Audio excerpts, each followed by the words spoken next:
জনরায়কে সম্মান দিতে হবে, কিন্তু সেটা সাংবিধানিকভাবে দিতে হবে, আইনগতভাবে দিতে হবে। এখানে ইমোশনের কোনো জায়গা নেই।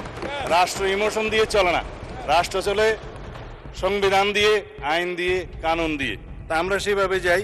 আমি বিরোধী দলের বিরোধী দলে না থাকে যথেষ্ট সম্মানের সাথে এটা প্রস্তাব দিতে চাই যে আসুন আমরা কার্য উপদেষ্টা কমিটিতে সে বিষয়ে আলোচনা করি, কখন সংবিধান সংশোধনের জন্য আমরা বিল উত্থাপন করতে পারবো এবং জুলাই জাতীয় সনদকে আমরা অক্ষরে অক্ষরে পালন করতে আমরা প্রতিশ্রুতিবদ্ধ।